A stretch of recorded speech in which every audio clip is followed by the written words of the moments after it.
A história de vida de hoje, amigos, venham ouvir uma história fascinante e envolvente chamada A Ajuda do Sogro.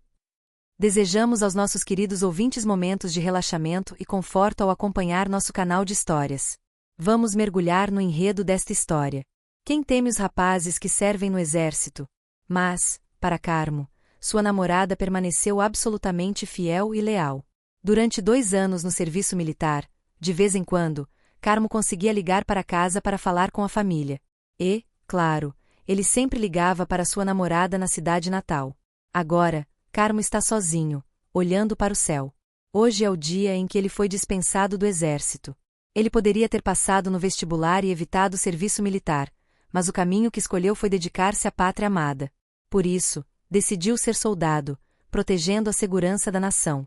Hoje, ele completou seu treinamento. De repente, Carmo se lembra dos dias com sua esposa. Antes, Carmo sentia muito orgulho de ter se casado com ela. Os dois se apaixonaram ainda na escola, mas ele foi cumprir o serviço militar, enquanto ela continuou seus estudos na universidade. Toda vez, ela atendia o telefone e conversava com ele até o tempo acabar. Não havia mais a confiança para falar sobre os momentos que viveram antes de ele se alistar. Carmo não sabe como são as outras garotas, mas tem certeza de que a sua é uma das mais fiéis. Finalmente, após 2 anos no exército, ele concluiu o serviço militar. Ao sair, Carmo viu seu pai. Carmo viu seu pai e Rafaela esperando por ele no portão. Ao ver a garota que ama bem à sua frente, ele sentiu uma alegria indizível. E com seu pai ali, ele correu para abraçar Rafaela e, em seguida, deu um forte abraço em seu pai. 2 anos no exército e olha só, está mais forte e saudável, hein? Finalmente, meu filho se tornou um homem de verdade, disse o pai. Carmo, orgulhoso, sorriu para ele. Claro que sim, pai. Antes, eu era apenas um garoto, mas agora, dispensado, sou um homem de verdade. Rafaela, ao lado, também sorriu suavemente. Nos últimos 2 anos, ela visitava a casa de vez em quando para ver o pai de Carmo. Rafaela o tratava como se fosse seu próprio pai. As 2 famílias se gostavam bastante. Os pais de Rafaela apreciavam Carmo por sua simplicidade, honestidade e amor pela filha deles. Esperando o dia em que Carmo seria dispensado, para planejar o casamento, Rafaela disse: Agora que você é um homem feito, quando vai me casar, hein? Esperei por você 2 anos, sabia? Agora você tem que compensar esses 2 anos da minha juventude. Carmo riu, coçando a cabeça, e respondeu: Casar, claro. Já disse que vou casar com você. Se não for com você, com quem seria? Mas me dá um tempinho, tenho que preparar um dote bem caprichado, não é? Carmo voltou para casa feliz com Rafaela e seu pai. Naquele dia, ela ficou na cozinha preparando o jantar para os 2. Vendo Rafaela concentrada na cozinha, o pai de Carmo falou: Como você está hoje, filho? Prepare-se para casar com a Rafaela. Nestes 2 anos, muitos homens a cortejaram. Mas ela sempre veio aqui cuidar de mim e permaneceu fiel a você. Não se envolveu com ninguém. No último ano novo, até vieram à casa dela pedir sua mão. Nos dias de hoje, encontrar alguém tão leal e dedicada assim não é fácil, meu filho. Carmo ficou surpreso ao ouvir o relato do pai. Nas vezes em que ligava para casa, Rafaela nunca mencionava isso. Ela sempre dizia que estava solteirona, esperando por ele para o casamento. Ele nem imaginava que outros homens a queriam. Agora, Carmo percebeu que ela dizia isso apenas para deixá-lo feliz. Mas isso fez entender que ela sempre foi completamente leal a ele. Sim, pai, entendi. Vou esperar um dia auspicioso, e nós vamos levar o dote para pedir a mão dela. Ele deve estar muito apaixonado pela sua filha. O pai de Rafaela sorriu e respondeu: Nossa, minha filha é igualzinha. Eles ficam trocando mensagens o dia todo, rindo sem parar. Se você está pensando no próximo mês, então que seja no próximo mês. Eu e minha esposa tivemos nossa filha tarde, já estamos com mais de 60 anos, e queremos que eles tenham filhos logo, para podermos segurar os netos no colo, não é? Isso é mais que certo. Nossas famílias têm apenas um filho cada. Queremos que eles nos deem netos para alegrar nossos dias. As 2 famílias conversaram por horas e decidiram que o casamento seria no dia 9 do próximo mês. Questões como o dote, as roupas, as fotos do casamento, os convites e a organização foram deixadas para os noivos decidirem. Eles já começaram a chamar os pais de pai e mãe. Depois disso, os dois se ocuparam com os preparativos para o casamento. Carmo concordava com tudo que Rafaela queria. Ele achava que ela tinha um gosto estético melhor que o dele. Quando foram tirar as fotos do casamento, Carmo estava radiante de felicidade. E quando escolheram as alianças, Rafaela perguntou: "O que acha dessas alianças? São bonitas?" Carmo riu, feliz. "Tem algum par mais bonito que nós dois? Você sempre acerta em tudo. Minha esposa é a melhor. Existe casal mais perfeito que nós." Os dois escreveram os convites de casamento juntos e foram entregá-los um a um. Na noite antes do casamento, Carmo entrou escondido no quarto dela e a abraçou. "Até agora, tive que brindar com vários amigos, estou exausto. A maioria dos meus amigos são do exército. Eles nunca imaginaram que eu teria um amor tão intenso e bonito assim. Amanhã é o casamento, e o noivo ainda invade o quarto da noiva a essa hora. Sai daqui, me deixa dormir cedo. Antes de ir, deixa eu ficar mais um pouquinho. Lá fora está muito animado, então vim me esconder aqui. Amanhã você será minha noiva. Sabe o quanto estou feliz?" "Sei, sim." Ela o beijou nos lábios para lhe dar forças, e em seguida, o empurrou para fora do quarto. Com aquele beijo de Rafaela, Carmo já se sentia plenamente satisfeito. Ele sorriu como uma criança, todo bobo. Na manhã seguinte, Rafaela acordou cedo para se maquiar e se vestir. Lá fora, os pais dela e o pai de Carmo recebiam os convidados. O noivo corria de um lado para o outro, organizando tudo. Na hora marcada, todos os convidados já estavam presentes. Carmo respirou fundo, segurou a mão de sua noiva e entrou no salão sob os aplausos de todos. Eles viveram um casamento profundamente significativo. Os dois ainda trocaram um beijo apaixonado no palco, deixando os convidados com uma pontinha de inveja. Eles estavam à vontade, passando de mesa em mesa para cumprimentar todos. Ambos estavam levemente embriagados, e depois se encaminharam juntos para o quarto dos noivos. Era preciso ter uma noite de núpcias ardente, não é? Fazia tempo que não sentiam aquele prazer. Ambos estavam extremamente felizes por poderem compartilhar a intimidade com a pessoa amada. Seus corpos se entrelaçaram, entregando um ao outro o que tinham de mais precioso. Carmo, feliz, beijou as costas suaves de sua esposa. Por fim, exaustos, deitaram-se na cama. Rafaela, aninhada nos braços dele, descansava confortavelmente em seu ombro forte. Após o treinamento militar, Carmo tinha uma saúde robusta, até mais resistente que a média. "Você é realmente muito másculo, hein? Estar ao seu lado é maravilhoso." Carmo a abraçou, com uma voz. Quando os dois acordaram, já era o dia seguinte. Carmo abriu os olhos e viu sua esposa ainda aninhada em seus braços. Ele deu um beijo na testa dela, mantendo-se na mesma posição. Mas o som de uma discussão vinda pela janela caiu sobre o rosto delicado de Rafaela, deixando-a um pouco irritada. Ela franziu a testa e abriu os olhos, encontrando o olhar gentil de Carmo. "Você acordou e não quis se levantar? Ficou esperando por mim? Eu estava dormindo, então você não me chamou. Como foi ontem à noite?" Rafaela jogou o cobertor para o lado e levantou-se lentamente. Ao ouvir a pergunta, ela se virou e lançou um beijo no ar. Encantador. Rafaela ainda piscou algumas vezes para Carmo. Ele admitiu que ela sabia como fazer seu coração disparar. Os dois fizeram a higiene matinal juntos e desceram para o café da manhã. A partir daquele dia, Rafaela começou a viver na casa de Carmo como nora. O pai dele, Alexandre, era uma pessoa tranquila. Rafaela temia a relação entre sogro e nora, mas, para ela, tudo isso parecia uma bênção dos céus. "Não é brincadeira. Venham tomar café da manhã, crianças. Acabei de comprar tudo. O casamento de ontem deve ter sido cansativo, não é?" "Um pouco, pai. Mas um casamento exige muitos preparativos, de verdade. Organizar um casamento uma vez na vida já é suficiente, não aguento mais isso." "É isso mesmo. O que você acha, Carmo? Quer organizar outro casamento? Com outra garota, talvez?" Carmo balançou a cabeça, rindo. "Eu amo minha garota e nunca me canso dela. Como teria tempo para outra? Uma já é mais que suficiente. Ser ganancioso só traz problemas, eu não sou bobo." "Vamos tomar café da manhã." Alexandre disse, e Carmo cuidadosamente passou a comida para a esposa. Nesse momento, o pai falou: "Diga-me, filho, agora que foi dispensado, já pensou em trabalhar? Ouvi dizer que no exército eles treinam as pessoas para várias coisas. Agora que Carmo estava casado, Alexandre deixava as escolhas para o casal. Vocês dois viajarem é uma boa ideia. Aproveitem antes que Carmo vá trabalhar tão longe, para terem memórias juntos. Depois, com filhos e trabalho, não terão tanto tempo. Não deixe sua esposa se sentir sozinha, entendeu? Sim, pai, entendi. Se eu tiver folga, volto para casa na hora. Quero muito ficar com minha esposa.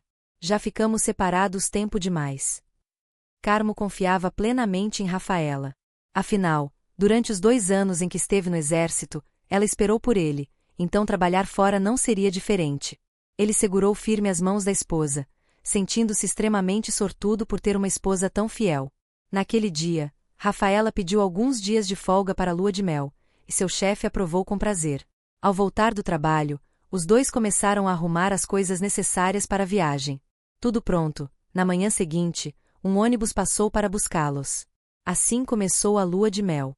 Carmo escolheu a famosa praia de Duisburg, sabendo que Rafaela adorava frutos do mar. O casal passou 2 dias e uma noite na praia, saboreando pratos deliciosos dos pescadores locais. Depois, seguiram para Dortmund. A paisagem sonhadora de Dortmund, vista ao vivo, era ainda mais romântica e poética do que nas fotos da internet. Apesar do clima frio, eles estavam felizes. Andavam sempre de mãos dadas na rua e se abraçavam em casa para se aquecer. Após 3 dias em Dortmund, foram para Berlim, o último destino. Carmo levou Rafaela para visitar pontos turísticos de Hanoi, como a antiga cidadela de. Finalmente, o casal concluiu a viagem com muita felicidade. Após descansar um dia em casa, Carmo se preparou para partir para o trabalho. Rafaela o acompanhou até a rodoviária. Depois de uma semana tão feliz juntos, agora ela tinha que se despedir. Com lágrimas nos olhos, Rafaela deixou Carmo com o coração apertado. Não chora. Quando chegar lá, te ligo imediatamente. Em casa, cuida do meu pai por mim, tá? Quando tiver um tempo, ligo para você. Tá bom, eu sei. Vai, mas cuida bem da saúde, hein? Tudo bem, eu sei. Ele deu um leve beijo na testa dela para lhe dar forças. Rafaela ficou olhando o ônibus dele até desaparecer no horizonte, antes de voltar para a empresa. Rafaela vivia com o sogro, cozinhando para ele e conversando todos os dias. Ela achava que Alexandre era uma pessoa bem tranquila. Ele não elogiava nem criticava a comida que ela preparava. Rafaela se sentia sortuda por ter um sogro tão amigável. Já Carmo, quase todos os dias, conseguia ligar para falar com a esposa. Quando não podia ligar, mandava mensagens. O carinho dele a confortava um pouco. Mas não era suficiente, já que ele não estava por perto. Às vezes, ela sentia desejos intensos, como qualquer mulher poderia sentir. Naquele dia, enquanto cozinhava para o sogro, Rafaela, sem querer, deixou um prato cair e se espatifar no chão. Alguns cacos de vidro se espalharam. Alexandre saiu e, ao ver a cena, franziu a testa. O que você está fazendo para quebrar as coisas assim? Cozinhando e sonhando acordada. Não é nada, pai, eu resolvo isso. Foi só um descuido. Tudo bem, desde que esteja tudo certo. Limpe com cuidado para não se cortar. Sim, pai, pode deixar. Alexandre assentiu e foi para a varanda tomar um ar. Para ser honesta, enquanto segurava o prato, Rafaela estava pensando no marido voltando para casa, ao seu lado. Essas imagens a enchiam de alegria e entusiasmo. Ela rapidamente limpou os cacos e continuou cozinhando. Naquele dia, ela foi à casa da mãe, que mandou um galo para o sogro. Rafaela preparou a comida com prazer para receber Alexandre. Fazia tempo que os dois não tinham uma refeição especial. Por isso, ela trouxe vinho para oferecer ao sogro. Eles conversaram animadamente, tomando alguns goles. Como Alexandre não bebia há muito tempo, ficou um pouco embriagado. A comida está deliciosa, o vinho é forte, e o galo está suculento. O jantar de hoje foi mais longo que o normal. Ele disse a ela: agradeça sua mãe pelo galo. Criado em casa, está realmente saboroso. Sim, pai, o galo está ótimo. Quando Carmo voltar, vou pegar mais alguns para comermos. Só de vez em quando, para variar. Isso. Limpe tudo e vá dormir, filha. Estou um pouco bêbado, faz tempo que não bebo, estou exausto. Tá bom, Pai, vá descansar. Eu termino de arrumar tudo. Rafaela ficou sozinha à mesa. Enquanto arrumava, viu que ainda havia vinho no copo. Achando um desperdício jogá-lo fora, resolveu experimentar um gole. No começo, o vinho parecia amargo, mas quanto mais bebia, mais sentia um toque doce. Com um pedaço de asa de galinha, ela achou a vida realmente agradável. Tomando aos poucos, Rafaela nem percebeu quantos copos bebeu. De repente, olhou o relógio e viu que já era tarde. Rapidamente terminou de arrumar e foi para a cama, mexendo no celular antes de dormir. Ela ligou para o marido, e quando ele atendeu, respondeu animada: Alô, estou aqui. Você ainda não dormiu? Não, ainda não. Por que está acordada tão tarde? Hoje sua mãe mandou um galo, você preparou, e nós dois bebemos vinho, né? Foi divertido. O galo estava delicioso. Estou com muitas saudades de você, só nós dois comemos juntos. Se você estivesse aqui, seria muito mais divertido. É mesmo? Tudo bem por aí. Alexandre saiu, pegou os jarros de licor e começou a quebrá-los. Ao ouvir o barulho dos cacos, Rafaela correu para impedi-lo.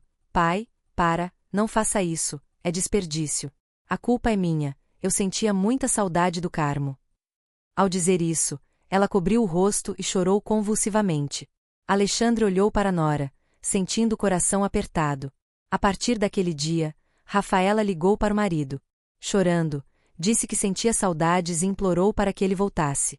Vendo a esposa em prantos, Carmo pediu alguns dias de licença para consolar a esposa. No dia seguinte, ele chegou, e o casal ficou grudado um no outro. Ficou em casa por apenas 3 dias antes de retornar à unidade. Na noite antes de partir, Carmo se esforçou para compensar a jovem esposa. Quando ele se foi, Rafaela voltou a ficar cabisbaixa, como uma flor murcha encharcada. Desta vez, Carmo demorou muito a voltar, quase um mês. Na escuridão da noite, Rafaela sentia saudades do marido, com o coração apertado, rolando na cama sem conseguir dormir. Alexandre, do lado de fora, ouviu os movimentos da Nora e, ousadamente, empurrou a porta e entrou. Rafaela, Rafaela. Ainda não dormiu. Ao ouvir a voz de Alexandre, Rafaela se assustou, puxando um lençol para se cobrir, já que, por hábito, dormia sem nada por baixo para se sentir mais à vontade. Alexandre engoliu em seco, com a voz rouca: na verdade, quero esclarecer algumas coisas. Se você não está aguentando, eu posso te ajudar um pouco. Ao ouvir isso, Rafaela ficou paralisada. Será que o sogro ainda não esquecera o que aconteceu? A voz de Rafaela ecoou, interrompendo os pensamentos de Alexandre. O que o senhor quer dizer? Por que está falando assim? O que aconteceu? Eu já esqueci. Foi um acidente, apenas um acidente. O senhor entende? O senhor sabe que sou jovem, estou tão longe do meu marido, e às vezes sinto desejo. Rapidamente, Rafaela continuou: não é isso, eu sou fiel ao Carmo. O sogro olhou para ela com uma expressão enigmática. Será que você não entende? Se não está aguentando, eu posso te ajudar. Falei claro, não foi? Ao ouvir as palavras do sogro, Rafaela sentiu algo mexer dentro dela. Não conseguia mais se conter. Não conseguia mais se controlar, como se o sogro fosse seu único salvador naquele momento. Alexandre viu o desejo nos olhos de Rafaela e a deixou se render, ajudando-a a saciar seus anseios. Havia quase um mês que ela não sentia aquele prazer e êxtase, então se entregou completamente. Surpreendeu-se um pouco com o sogro, que a fazia sentir-se cuidada e valorizada. Como dizem, uma vez pode levar a outra. Depois disso, às vezes, quando não conseguia se conter, Rafaela tomava a iniciativa de procurá-lo. Alexandre, sem motivo aparente, aproveitava o presente que lhe era oferecido. Claro, Alexandre aproveitava ao máximo. Quem seria louco de recusar tais convites? Apesar do título de sogro e nora, ele era quem a ajudava nos momentos de necessidade. Carmo ligava frequentemente para falar com a esposa, e Rafaela demonstrava amá-lo profundamente. De fato, era verdade, ela usava o sogro apenas para aplacar seu desejo, sem nenhum apego emocional. Era por causa da distância do marido, pensava ela. Uma semana depois, Carmo voltou para casa. Naquele dia, Rafaela estava radiante. O casal saiu para comprar coisas para um churrasco. Nos braços do marido, Rafaela se sentia confiante e orgulhosa. No mercado, todos elogiavam o casal, dizendo que eram perfeitos juntos e desejando que logo tivessem um filho. Rafala Soria, encantada. Naquela noite, após o jantar, pai e filho tomaram 3 copos de vinho. Por volta das 10, Carmo piscou para Rafaela, pedindo que tomasse banho e fosse dormir cedo. Após tanto tempo sem ver a esposa, ele estava cheio de desejo.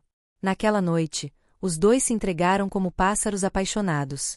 Olhando o peito forte do militar, Rafaela sentia um desejo ardente e encostou a cabeça naquele peito firme.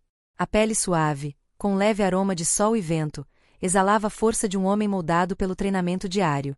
Rafaela pensou no sogro, com sua pele enrugada e o cheiro característico de idoso, que a fazia sentir náuseas. Tossiu secamente, e Carmo perguntou: "O que foi, amor? Está com enjoo?" Rafaela se conteve, o coração disparado, as pernas trêmulas ao perceber que não menstruava há semanas. Rapidamente, ela respondeu: "Foi o ensopado de frutos do mar, deu um frio na barriga." "Nossa, é? Pensei que você estava escondendo um bebê aí." Rafaela riu, incapaz de se conter, com um tom provocador, brincando e mimando o marido. Alexandre, no quarto ao lado, ouvia as risadas do casal e apenas suspirava. Solitário, com o corpo envelhecido, ainda sentia dentro de si a energia de um jovem, cheia de vida. Carmo ficou alguns dias em casa e depois voltou para a unidade. Rafaela, apegada, sentia tanta saudade que perdeu o apetite. Uma jovem vibrante como uma flor, mas sem brilho. Vendo Rafaela tão abatida, Alexandre sentiu pena. "Então, ele não vem para o ano novo?" "Não, este ano ele fica de plantão. Fique em casa e compre o que precisar, eu mando dinheiro." O rosto de Rafaela se entristeceu. Ao meio-dia, deitada no quarto, o calor era insuportável, e Rafaela deixou a porta entreaberta. O ventilador zumbia, levantando sua roupa. Alexandre passou pelo quarto, olhou pela fresta e a viu deitada, encolhida como um camarão. Vendo Rafaela correr para a noite, Carmo saiu em disparada atrás dela. O céu estava negro, com ventos fortes soprando. De repente, um grito ecoou: alguém pulou no rio. Carmo correu até lá e, sem pensar, mergulhou. As águas turbulentas envolviam uma camisa branca flutuando. A chuva caía como uma tempestade. Do lado de fora da sala de emergência, Carmo, encharcado, mantinha a cabeça baixa, com a água pingando do cabelo. 1 hora depois, a porta se abriu, e ele correu até o médico. "Doutor, como está minha esposa?" "Ela está bem, só está muito debilitada, exausta por causa da gravidez." "Grávida há quanto tempo, doutor?" "Ora, você é o marido e não sabe? Ainda a deixou enfrentar essa tempestade. Por sorte, o bebê está bem. Está com 7 semanas, já tem batimentos cardíacos. Vá ficar com ela e dê um mingau quente." Carmo ficou paralisado. Ao entrar no quarto do hospital, Rafaela permanecia deitada, em silêncio. Talvez já estivesse acordada, mas, envergonhada, não dizia nada. Durante os dias no hospital, apenas Carmo ficou com ela. Alexandre sumiu, talvez incapaz de enfrentar os dois depois de tudo. Carmo cuidava dela no hospital. 1 semana depois, ao voltar para casa, encontrou tudo vazio. Alexandre não estava lá. Dentro de casa, sobre a mesa, havia apenas uma carta deixada por Alexandre para o filho: "Não sei o que dizer diante de tudo o que aconteceu. Só peço uma coisa: me perdoe, filho. Toda a minha vida, me orgulhei de você por fazer tudo certo, mas cometi um erro grave contra você, um erro imperdoável. Não tenho mais coragem de ficar aqui. Vou para o interior, para Funchal, viver com amigos e trabalhar na roça, onde encontrarei paz. Vocês dois fiquem com a casa. Não tenho filhos ou família, só você é minha única família neste mundo. A casa é o único bem que preservei, e já passei para o nome de vocês. Quanto a Rafaela, ela não tem culpa de nada, a culpa é toda minha. Ela te ama, sente sua falta, é uma pobre coitada, meu filho. Dinheiro e bens são importantes, mas o amor entre marido e mulher é mais valioso. Não deixe que ela murche como uma flor sem cuidados. Vou embora. Adeus, meus filhos." Ao ler a carta, Rafaela e Carmo não contiveram as lágrimas. Ambos reconheceram seus erros. Perdoar e deixar ir às vezes é um ato de amor próprio. 5 anos depois, sentados no quintal vendo o filho jogar futebol, o menino era a cara do pai. O casal planejava um segundo filho. Rafaela cuidava da casa e abriu uma pequena mercearia. Naquela época, já estavam bem estabilizados. Carmo conversou com Rafaela sobre ir a Funchal para cuidar de Alexandre, agora idoso e com dificuldades para andar. A felicidade de Carmo veio ao deixar o passado para trás e retribuir a Alexandre, um verdadeiro pai. Ele não guardava mais rancores. Agora, com mais de 40 anos, vivia pela família, pela esposa e pelos filhos. A dor foi guardada em um canto do coração, coberta por generosidade e compaixão. Essa era a verdadeira essência de uma vida plena. Aqui termina nossa história. Junte-se à conversa nos comentários deste vídeo e faça parte da nossa família apaixonada por histórias. Adoramos interagir com nossos inscritos, ouvir suas opiniões e ler seus comentários sobre nossas histórias. O que você faria se fosse o protagonista? Acha que o amor e o carinho permitem aceitar tudo? Se você gosta de histórias que despertam emoções intensas e fazem você questionar seus pensamentos e seu coração, não se esqueça de se inscrever e ativar o sininho para não perder nenhum vídeo. Compartilhe nosso conteúdo com amigos que estão prontos para mergulhar em um mundo fascinante, romântico e cheio de segredos de amores proibidos. Obrigado por escolher nosso canal e se juntar a nós nessa jornada apaixonante e dramática de histórias reais. Esperamos vê-lo em nossas próximas histórias.